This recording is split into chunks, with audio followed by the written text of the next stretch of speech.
صلی اللہ علیہ وسلم کی دعاؤں تک دعائیں موجود ہیں۔ آدم علیہ السلام کی دعا ہے، وہ بھی کہتے ہیں ربنا ظلمنا انفسنا وان لم تغفر لنا وترحمنا لنکونن من الخاسرین، بہت بڑی مشہور دعا ہے۔ اسی طرح حضرت ابراہیم علیہ السلام کی دعا ہے، ربنا سے شروع ہوتی ہے۔ عیسیٰ علیہ السلام کی دعا ربنا سے شروع ہوتی ہے۔ نوح علیہ السلام کی دعا ربنا سے شروع ہوتی ہے۔ کسی ایک پیغمبر کو بھی آپ دیکھیں گے تو وہ ربنا ہی کہہ رہا ہے۔ خود ہمارے نبی کریم صلی اللہ علیہ وسلم وہ بھی کہتے ہیں ربنا آتنا فی الدنیا حسنہ وفی الآخرۃ حسنہ۔ تو اس سے معلوم ہوا کہ یہ جتنی باتیں اب لوگ آپ کو ملیں گے وہ کہہ رہے ہیں یا اللہ نبی کے طفیل، یا اللہ علی کے طفیل، یا اللہ فلانے کے صدقے، یا اللہ فلانے کے طفیل اور صدقے میری یہ بات منظور فرما لے۔ بھئی یہ کس نے تم کو کہا کہ اللہ طفیل اور صدقے کا محتاج ہے؟ یا اس نے کہیں فرمایا ہو کہ میرے سامنے فلانے کا طفیل لاؤ، فلانے کا صدقہ لاؤ، فلانے کو میری تو یہ جتنی باتیں ہیں یہ لوگوں کی اپنی بنائی ہوئی ہیں۔ انہی میں سے یہ بات ہے، یہ جو تعویذ کا لٹکانا ہے، یہ جو جادو کا کرنا ہے، یہ جو لوگ آج کل کر رہے ہیں ایک دوسرے کو گرانے کے لیے، ایک دوسرے کو مارنے کے لیے، کچھ کا کچھ ہوتا ہے، لیکن چونکہ یہ شیطانی اعمال ہوتے ہیں اس لیے اس کا کچھ نہ کچھ اثر کسی نہ کسی پہ اس کا ہو جاتا ہے۔ تو اس حدیث پاک میں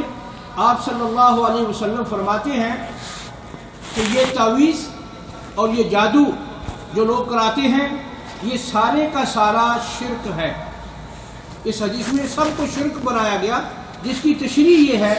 کہ اگر کوئی یہ سمجھے کہ یہ تعویذ ہی کارگر ہے، جیسے لوگوں کا اکثر کا خیال ہوتا ہے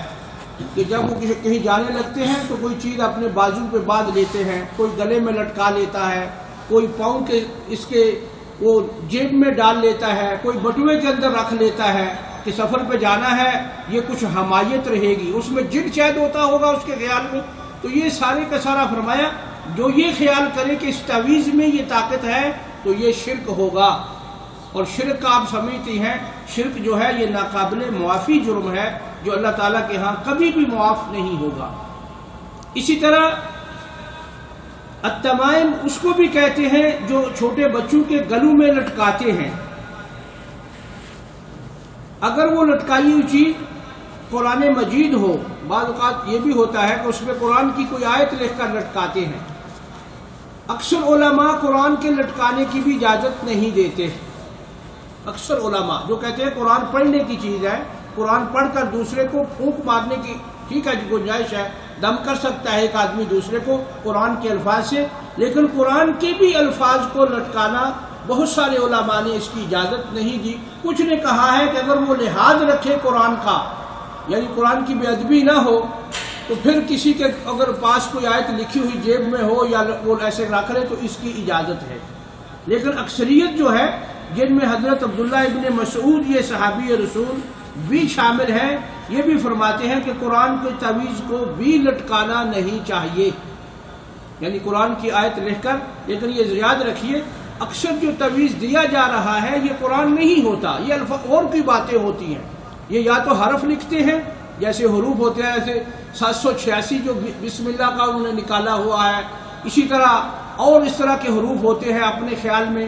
وہ کہتے ہیں یہ اس کا بدل ہے قرآن کا، حروف کی شکل میں ہوتی ہیں، یا وہ لکیریں ہوتی ہیں ایسے کھینچی ہوئی، ٹیڑھی لکیریں وہ کھینچ کر دیتے ہیں اس کو آدمی کو الجھانے کے لیے کہ جو کچھ ہے ان لکیروں میں ہے، جو کچھ ہے انہی حروف میں ہے۔ تو یہ سارے کا سارا جو ہے غلط ہے، اس کی شریعت میں گنجائش نہیں ہے۔ ہاں صرف وہ دم جو معروف ہو کسی دعا سے ہو، یعنی قرآن مجید میں دعائیں ہیں،